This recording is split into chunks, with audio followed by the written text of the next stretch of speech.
Good morning guys, welcome to on my YouTube channel. जैसे कि हमने पहले भी डिस्कस किया था लास्ट वीडियो में कि मैंने आपको बताया था कि हम डिस्कस करेंगे ईएसआर के बारे में, पीवीएफ के बारे में और ब्लड ग्रुप के बारे में। सो हम इस वीडियो में डिस्कस करते हैं ईएसआर के बारे में कि ईएसआर क्या होता है, इन्फेक्शन क्यों होती है, किसकी वजह से होती है, किन कंडीशन में वो हाई जाती है, किन कंडीशन में वो लो जाती है, जहाँ उस इन्फेक्शन का हमें क्या इफेक्ट पड़ता है, बॉडी को क्या इफेक्ट पड़ता है, पेशेंट को क्या इफेक्ट पड़ता है। सो कम ऑन द टॉपिक। सबसे पहले हमारे पास जो ईएसआर स्टैंड करता है इरिथ्रोसाइट सेडिमेंटेशन रेट। जो बीएससी मेडिकल के स्टूडेंट है, जो डीएमएलटी मेडिकल के स्टूडेंट्स हैं, उनके लिए बहुत इंपॉर्टेंट है जो जानना। जो ईएसआर स्टैंड करता है इरिथ्रोसाइट सेडिमेंटेशन रेट। जो हमारे इरिथ्रोसाइट होते हैं, एप्सिस होते हैं, उनकी जब सेटलमेंट होती है किसी टेक्निक से, तो उनकी सेटलमेंट से हमें पता चलता है कि कौन सी इन्फेक्शन कितनी हुई है, जो कितनी कम है, जो कितनी ज़्यादा है। इस ईएसआर को हम विंट्रो मेथड से करते हैं। ठीक है। मेथड की जो टेक्निक है वो मैं आपको नेक्स्ट वीडियो में बताऊंगा कि वो किस टेक्निक से हम करते हैं उस टेस्ट को। सबसे पहले हमें ये जानना ज़रूरी है कि ईएसआर होता क्या है। ईएसआर एक इन्फेक्शन है जो हमारी बॉडी में इन्फ्लेमेशन होने की वजह से हमें पता चलता है कि वो कितनी इंक्रीज़ हुई है, कितनी डिक्रीज़ हुई है।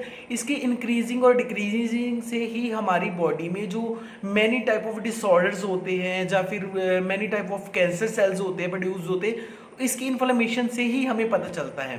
ठीक है। तो जो नॉर्मली ईएसआर है, जो हमारी ईएसआर का नॉर्मल वैल्यू रहेगा वो हमारे मेल में हमारे 15 mm पर आर रहेगा, मीन्स 15 मिलीमीटर पर आर रहेगा। और जो हमारे फीमेल में है वो रहेगा 20 मिलीमीटर पर आर रहेगा। जो हमारे चाइल्ड में वो 10 मिलीमीटर पर आर रहेगा।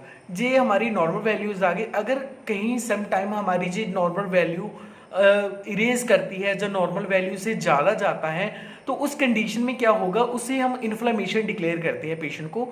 ईएसआर मेनली करवाया ही इसलिए जाता है कि हमारी बॉडी में कहीं पर भी किसी टिश्यू में इन्फ्लेमेशन हो तो हमें पता चल सके।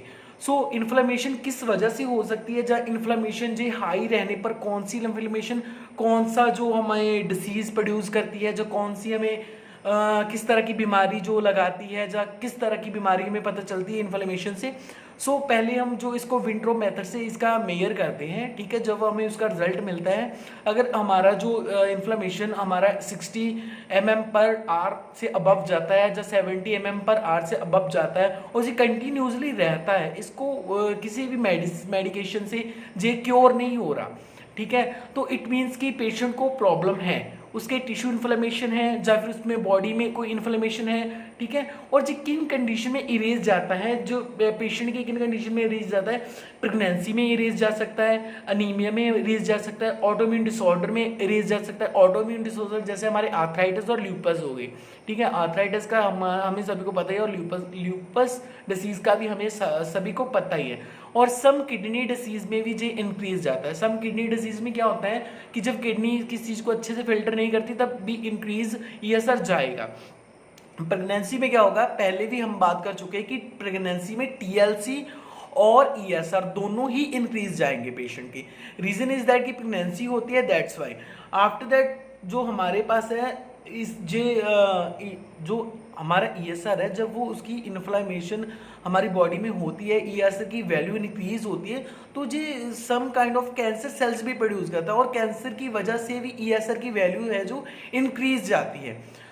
इसी को जब भी हम कोई टेस्ट करवाते हैं, तो पहले भी मैंने आपको बता चुका हूँ कि हमें सीबीसी, कंप्लीट ब्लड काउंट जिसे बोलते हैं, ESR erythrocyte sedimentation rate, and then we have a PVF, peripheral blood film. ये तीनों टेस्ट मस्ट है करवाने। अगर पेशेंट का किसी कारण से एचबी लो जाता है, पेशेंट अनीमिक डिक्लेयर होता है, तो उसे ईएसआर और पीवीएफ करवाना ज़रूरी होता है। ठीक है।